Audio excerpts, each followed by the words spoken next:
Bonjour à toutes et bienvenue dans ce rendez-vous du sport sur Kavi TV qui vous parvient tous les jours de 8h à 8h30 et nous allons décortiquer l'actualité footballistique aujourd'hui à long et à large et nous allons nous déporter en Europe pour parler des quarts de finale de la Champions League. Avec moi ce matin et l'homme qui commence à prendre ses marques dans cette émission, c'est Souaib Diakité. Souaib Diakité, bonjour. Bonjour, bonjour aux supporters du Real Madrid. D'accord. Bonjour. Tu ne peux pas les narguer comme ça. Tu croyais à leur qualification? Ouais, je croyais parce que c'est un club historique, c'est un club qui a l'habitude de remonter des scores. Maintenant, ils sont tombés sur plus fort. C'est plus fort.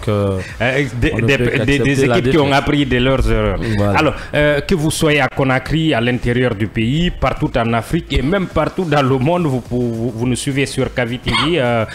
Sur Canal Plus 249 et vous nous suivez partout en Guinée sur la 89.5 et à partir de 8h30 vous aurez l'occasion de nous joindre pour donner votre avis par rapport à ces quarts de finale et ça sera sur le 629 95 67 67 deux fois. Alors, Souaib, on va commencer par le commencement. Les quarts de finale du mardi, on va commencer par là. Les deux équipes qui croyaient que tout était calé par rapport à ces demi-finales ont failli se faire surprendre, notamment le Barça. Surtout, hein, on va dire comme ça, le Barça qui s'est fait très peur face au Borussia Dortmund. La dernière fois, on en parlait ici, on avait dit que ça n'allait pas être facile pour le Barça au Signal Iduna Park parce que on connaît le Borussia Dortmund, c'est une équipe qui est capable de faire un mauvais match aujourd'hui, après le match suivant sortir un très gros match. Donc, et puis ils sont tombés sur un Serhou Guirassy des grands joueurs, voilà, qui a transformé toutes ces frappes cadrées en but. Donc ils se sont qualifiés, mais on fera un focus sur ce soir dans World Sport. On reste sur Dortmund. Qu'est-ce qui les a manqué en réalité pour renverser la tendance? Ces 3 buts, ils ont marqué 3 buts, il en restait un et ne pas en prendre un autre pour aller au tir au but. Non mais on va même pas parler du match retour. Le match retour, ils ont donné le meilleur d'eux-mêmes. Je pense que le problème a été lors du match aller. Voilà, ça n'a pas été le même Dortmund. Je pense que s'ils avaient crié en eux lors du match aller, peut-être perdre le match c'était normal, mais limiter la casse peut-être à 3 buts, 2 buts, ça aurait été beaucoup plus dangereux pour le Barça au match retour parce qu'on a vu une équipe de Barcelone très en difficulté. Oui, est-ce que le Barça a baissé le pied ou a cru que tout était joué, peu importe le match qu'ils ont livré, ils allaient passer? Non mais ils se sont cru trop beaux, hein, on va le dire, parce que mais le problème c'est que c'est pas encore une équipe qui a mûri, c'est une équipe inexpérimentée. Il y a tellement tellement de jeunes joueurs, donc Lewandowski il a rappelé même en fin de match que ça va servir de leçon pour les jeunes parce que ils n'étaient pas du tout concentrés. On a vu Lamine Yamal qui perdait beaucoup de ballons. Rafinha. Rafinha même c'était encore un petit peu mieux, même la défense. Les jeunes joueurs, le petit Martin qui faisait quelques fantaisies dans le jeu. Donc même le coach. Et qui m'a quelque part surpris. Je ne m'attendais pas à ce match-là. Le Martin, pour moi c'est un flop, mais sur ce match-là il est l'un des meilleurs. Voilà, il avait tenu son rang, mais pour moi même le coach il s'est un petit peu emballé parce que le fait de laisser Pedri sur le banc a quand même un petit peu joué sur la construction du jeu du Barça. À 9 jours, ils ont enchaîné 4 matchs et la fatigue était là. Il aurait peut-être pu mettre Ferran Torres et mettre Lamine au repos parce qu'il a le plus... C'est le joueur qui a le plus joué pour moi cette saison du côté du Barça. Donc, au côté de Pedri. Voilà, il aurait pu mettre Ferran Torres. Il y a d'autres joueurs comme Ansu Fati qui ont besoin de temps de jeu sur ce match-là et qui veulent se montrer également. Donc je pense que la concentration aurait été encore plus différente. Alors, on peut dire que Flick ne change pas beaucoup ses 11 et c'est très rare qu'il le fasse. Donc, on va passer du côté de Paris, du PSG, qui là aussi s'est fait vraiment peur après une victoire à l'aller de 3-1 et a été renversé au match retour, a failli se faire renverser par Aston Villa au match retour sur un score de 3-2, mais ce qui s'est vraiment fait peur après avoir mené 2 buts dans le stade d'Aston Villa, à Villa Park. Ouais, les vieux démons ont failli ressurgir du côté du Paris Saint-Germain. J'ai senti une équipe qui commençait à avoir peur. Il y avait de la fébrilité en fin de match. Surtout, ils ont pris une vague d'attaque offensive de la part des joueurs d'Aston Villa. On l'a dit ici la semaine dernière, le PSG qui a quand même reporté son dernier match du championnat pour préparer la demi-finale. Est-ce que ça n'aurait pas été préjudiciable? Les jambes étaient encore un petit peu lourdes et surtout Dembélé qui n'était pas du tout content parce qu'il a senti ses coéquipiers un petit peu relâchés, qui n'étaient pas trop concentrés après avoir mené 2-0 quand même après une victoire 3-1 à l'aller. Donc le PSG avait déjà pensé que le match était déjà plié, sauf que les Anglais ils n'avaient pas lâché, surtout Marcus Rashford, l'ancien mancunien, qui était vraiment dans un très grand soir, qui a failli marquer un but sublime. Après, leur gardien était là, Donnarumma, qui qui exceptionnellement était le sauveur. C'est un gardien qui est très très critiqué au PSG. Cette équipe, Donnarumma, cette saison quand même, c'est l'un des joueurs qui tiennent quand même le PSG en Ligue des Champions. On l'a vu face à Liverpool lors des tirs au but, il a sauvé deux tirs au but. Maintenant, face à Aston Villa également, je pense que la défense aurait pris lourd.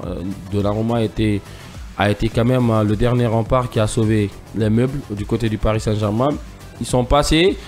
On va dire que ça va leur servir de leçon pour le prochain match, parce que ça serait pas ça serait contre une équipe anglaise encore, mais une fois, ça serait pas le même niveau d'Aston Villa, Arsenal. Donc on espère qu'ils vont apprendre de leurs erreurs. Alors, pour globaliser, on peut dire que le Barça et le PSG s'est fait peur, mais pas d'inquiétude pour les demi-finales. On va voir d'autres équipes où il faut s'inquiéter car les équipes ne sont pas capables de faire les mêmes matchs à l'aller qu'au retour. Non, mais le niveau est en train de s'intensifier. Maintenant, c'est les demi-finales. C'est encore un autre niveau parce que vous êtes à 2 matchs seulement de la finale. Oui. Donc, je pense qu'ils ont quand même appris, parce que ça reste de très grands clubs. Le Paris Saint-Germain est quand même très jeune aussi. Voilà, sa 2e qualification consécutive en demi-finale de Ligue des Champions. Donc, ils vont acquérir encore beaucoup plus d'expérience, surtout avec un entraîneur comme Luis Enrique.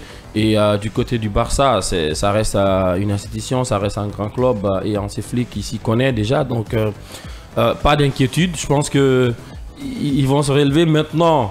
Ça va pas être quand même les mêmes matchs qu'en quart de finale, parce que l'Inter Milan, c'est quand même un niveau encore beaucoup plus élevé que le Borussia Dortmund, et Arsenal, pareil pour Aston Villa. Donc ça va être deux très grands matchs. On s'attend quand même à avoir beaucoup plus de spectacles. Alors, on revient au match de mercredi, au match d'hier, donc, qui pour moi semblait les plus relevés, et on a été servi. On commence par celui du Real. Le Real qui misait tout sur une remontada, et toute la semaine ça communiquait autour de ça. Les joueurs, le coach, les supporters, les spécialistes de football, beaucoup croyaient à cette remontada. Et finalement, on s'est rendu compte qu'ils en étaient vraiment loin. Très très loin déjà. Enfin, c'est légitime de parler de remontada quand il s'agit du Real Madrid, parce que ça reste quand même le plus grand spécialiste dans la matière. Donc on y croyait, on s'attendait. C'était encore une fois pour avoir beaucoup plus de spectacles, parce qu'on savait qu'à Santiago Bernabéu il se passe quand même des choses. Maintenant ils sont tombés sur une équipe bien en place, bien organisée, qui n'a pas été aussi flamboyante qu'au match aller, mais qui a été beaucoup plus clinique et tueuse.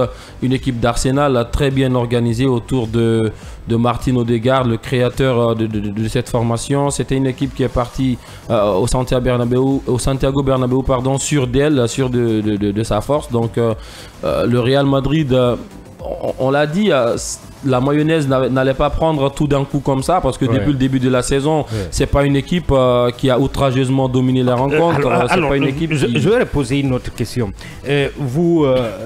Qu'est-ce qui a vraiment changé entre une équipe championne d'Europe, championne d'Espagne de la saison dernière, et une équipe qui cette fois-ci se limite au quart de finale, alors que le seul véritable changement, c'est l'arrivée de Mbappé? On ne peut pas dire que Mbappé est le dernier des joueurs. Ce n'est pas le dernier des joueurs, mais c'est quand même une tête, enfin un numéro 1, Kylian Mbappé, qui a trouvé d'autres numéros 1 dans l'équipe du Real Madrid, comme Vinicius Junior, Rodrigo ou encore Jude Bellingham, qui sortaient quand même d'une saison exceptionnelle en Ligue des Champions.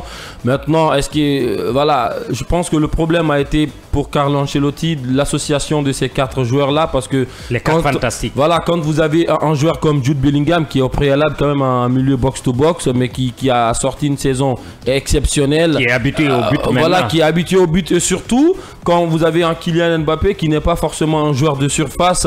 Vous avez vu, pour moi je comprenais parfois lorsque Jude Bellingham se projetait dans les surfaces, parce que le Real Madrid c'est un club cette saison qui manquait de joueurs de tête dans la surface de réparation, comme Rosselló l'était la saison dernière. Du coup c'était un petit peu compréhensible. Ça s'est vu même hier, Rudiger a pratiquement joué voilà, toute la rencontre sur les ballons offensifs. Bellingham se projette pour parfois réceptionner les balles aériennes. Maintenant, est-ce que c'est la faute à Kylian Mbappé ou au coach? On ne sait pas, parce que le club n'a pas encore recruté, à part Mbappé, Andriy qui était déjà recruté, mais prêté, qui est venu. Donc, mais une institution qui sait faire des prévisions, comment elle peut recruter un joueur qui est censé ramener beaucoup plus de qualité, mais en réalité, à son arrivée, semble avoir posé plus de problèmes que d'avoir apporté des solutions. Je pense qu'ils n'ont pas, ils ont pensé qu'en associant Mbappé quand même à une équipe du Real Madrid, ça aurait été encore beaucoup plus flamboyant. On l'a vu avec Karim Benzema, qui était un joueur quand même exceptionnel, un attaquant, joueur de surface, parfois capable de décrocher, quand même de faire jouer ses partenaires. Sauf que c'est un profil totalement différent de celui de Kylian Mbappé, qui est lui parfois même a évolué beaucoup plus à gauche que dans l'axe. Mais sauf qu'à gauche, il y a déjà un patron de ce côté-là. Maintenant, qui a été le meilleur joueur de l'équipe la saison dernière. Voilà, et le coach qui a tout de suite rappelé à Mbappé qu'il devrait jouer dans l'axe. Qu'il était venu pour ça. Voilà, il a mis du temps quand même à s'y adapter. Maintenant, il s'est adapté, mais sauf que c'est un championnat. Voilà, c'est un championnat, ça pouvait marcher face aux petites équipes, mais lorsque le curseur monte un petit peu, ça devient compliqué. On l'a vu en match aller-retour face à William Saliba, j'y arrive, qui connaît quand même très bien Kylian Mbappé, qui a totalement muselé. Donc je pense que sur ce côté-là, ils ont quand même besoin d'un véritable numéro 9, d'un joueur qui est capable de tenir le ballon et de faire monter le bloc, que d'un joueur Kylian Mbappé. Ça va être compliqué. C'est une question joker qui vous viendra tout de suite. Mais en attendant, je rappelle aux auditeurs et téléspectateurs qu'ils peuvent nous joindre à partir de 8h20, donc dans 5 minutes, sur le 629 95 67 67 pour donner leur avis sur ces quarts de finale, peut-être déclarer leur flamme à l'une ou l'autre équipe, ou même faire un cri de cœur sur une élimination qui ne les a pas du tout plu. Alors, on parle beaucoup de numéros 9. Il n'y en a pas beaucoup en Europe et la plupart se trouvent dans des clubs très huppés et ce n'est pas facile de les prendre. Serhou Guirassy ne ferait pas du bien à une équipe comme le Real en ce moment? Serhou Guirassy ferait du bien à toutes les équipes d'Europe aujourd'hui. Maintenant, est-ce que le projet de jeu du Real Madrid lui conviendrait? Parce qu'il y a aujourd'hui un entraîneur qui a quand même décidé de mettre Kylian Mbappé en numéro 9. On y reviendra. Il y a un choix à faire dans ce sens, mais on y reviendra. Est-ce que Ancelotti sera débarqué après cette débâcle en Ligue des Champions? On attend de voir quand même.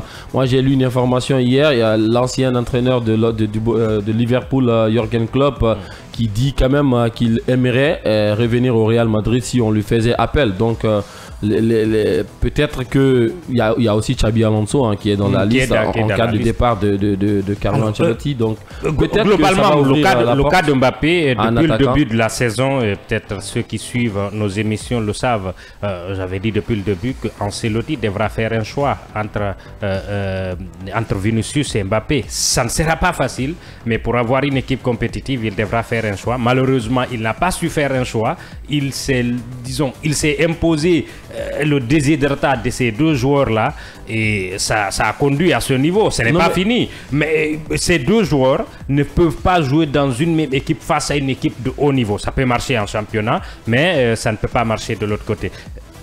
Est-ce que ces deux joueurs, Ils jouent sur le même côté. Vous avez pour parlé être performants, ils sont obligés de jouer sur le côté gauche. Vous avez parlé de choix, par exemple. Est-ce que cette saison, on pouvait mettre un joueur comme Vini sur le banc ou un Kylian sur le banc? Ça allait être très très compliqué. Ou peut-être un départ d'un des deux. Mais Vinicius qui est actuellement pour parler pour une possible prolongation de contrat. Donc je pense que c'est parti encore pour durer entre les deux. Et Mbappé... S'il y a un à sacrifier, le Real sacrifierait, j'estime. Peut-être que... Vinicius, parce que Mbappé est plus bankable. Enfin, moi je crois pas, parce que le Real Madrid quand même tient beaucoup surtout aux joueurs qui ont quand même marqué l'histoire du club. Il faudrait rappeler quand même qu'il a été l'acteur principal, même si Karim Benzema a beaucoup marqué, mais celui qui faisait la différence c'était Vini lors des deux campagnes de Ligue des Champions. Le Real est en train de nous prendre tout le temps. Tu risques de ne pas avoir le temps de t'exprimer sur le dernier match. On va y venir. C'était un match qui était le plus équilibré, en tout cas de ces 4 confrontations dans les quarts de finale là. Et on a été servi. Les 2 scores cumulés nous donnent un score de 3-1 en faveur de l'Inter de Milan. Et vous voyez comment cette équipe de l'Inter de Milan, qu'on dit défensive, mais en réalité qui marque beaucoup de buts. Ouais, c'est une équipe difficile parfois à lire, parce que ils ont quand même des milieux de terrain exceptionnellement techniques. Çalhanoğlu, Barella, Mkhitaryan qui sont des joueurs qui ont un abattage physique dans le match exceptionnel. 3 milieux de terrain box to box. Box to box, mais qui ont des techniques également incroyables, une défense hermétique, et surtout des attaquants très très cliniques. Lautaro Martinez qui n'a pas besoin de 4 occasions pour marquer. Maintenant, le Bayern Munich, on va y revenir. Moi je pense que c'est qui les a manqué un petit peu, c'est aussi l'absence de Jamal Musiala. C'est un joueur créatif. Cette saison, c'est quand même celui avec Harry Kane qui crée beaucoup plus de différence. Maintenant, le Bayern quand même a démontré qu'il pouvait rivaliser face à cette formation d'Inter Milan, malgré l'inexpérience de Vincent Kompany en Ligue des Champions.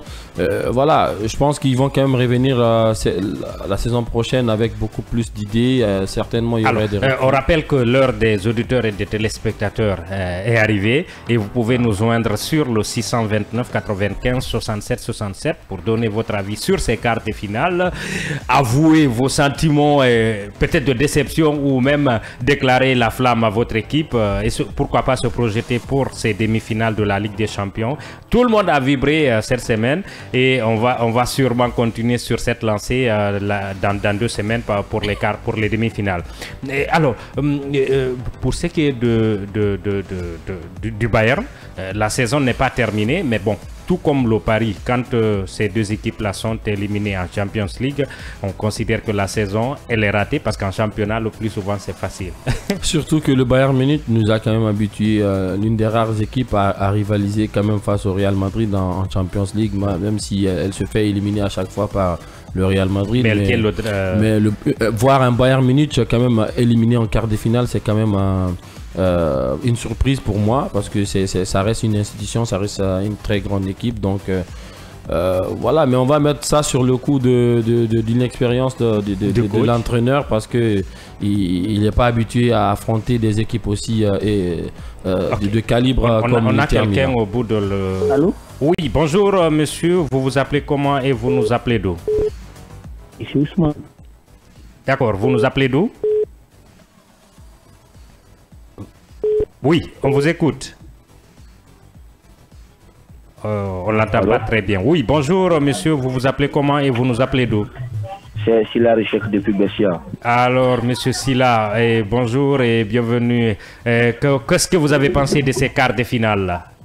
Évidemment, je vous écoute parfaitement à Bessia, mais aussi je voudrais profiter de votre antenne pour parler au directeur de programme, d'essayer de revoir les timings vraiment de votre émission. Sincèrement, le temps est devenu très très très court. D'accord. Donc ça nous empêche vraiment. Merci pour vous rassurer. C'est un programme plus ou moins provisoire cette semaine, mais à partir de la semaine prochaine, ça sera calé et tout sera communiqué pour votre respect, vous les auditeurs et les téléspectateurs. Merci à vous. On vous écoute. Merci. C'est bon?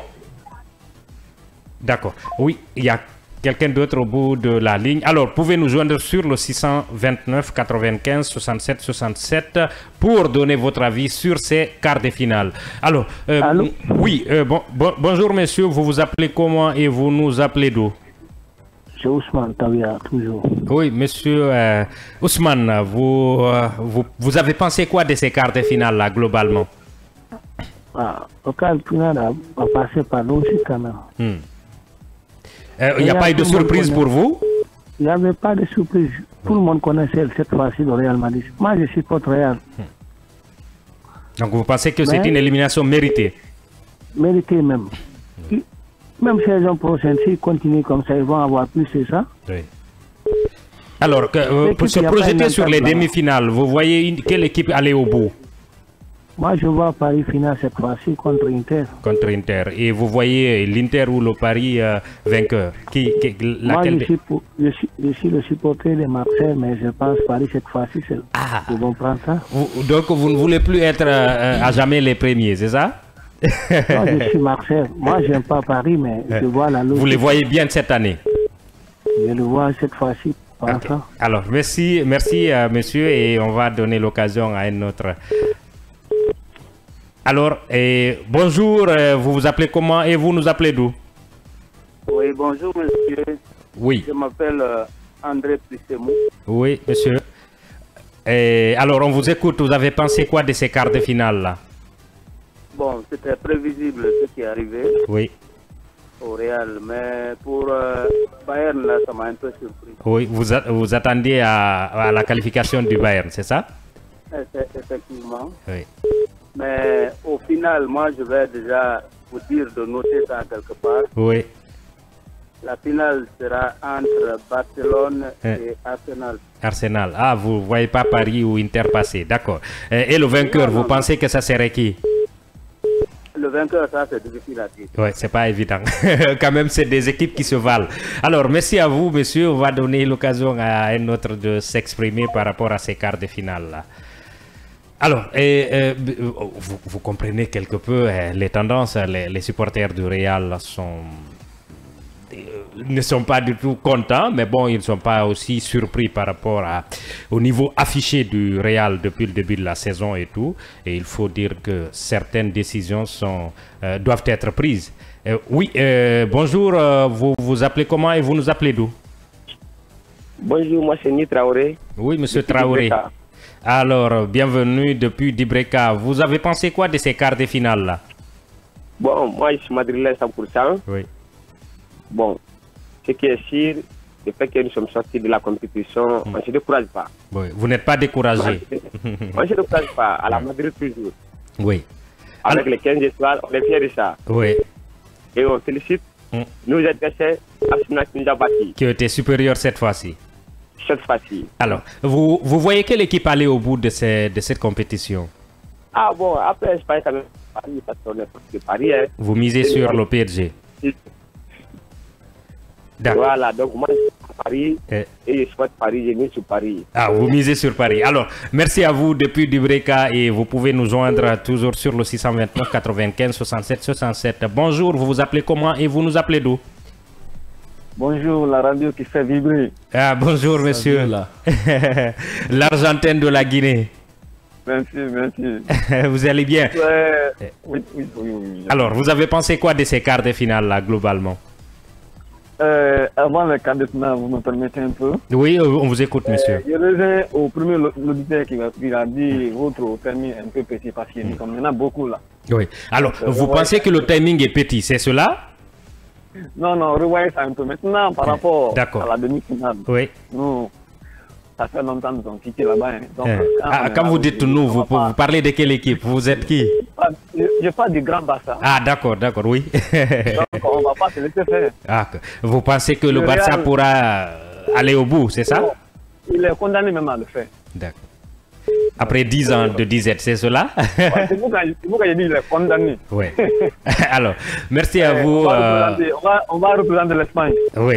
Ce serait pour une fois très bien parce que ça fait des années maintenant que vous n'êtes pas arrivé à ce niveau. Alors, bonjour, vous vous appelez comment et vous nous appelez d'où? Bonjour, je m'appelle Diallo Mamatoupé. Oui, je m'appelle de Raplement. Alors, monsieur Diallo, bonjour. Et vous avez pensé quoi de ces quarts de finale là, globalement? En ce qui concerne le Real, bon, déjà, moi je suis 100% madrilène. Là, vous êtes déçu ou bien vous comprenez la situation?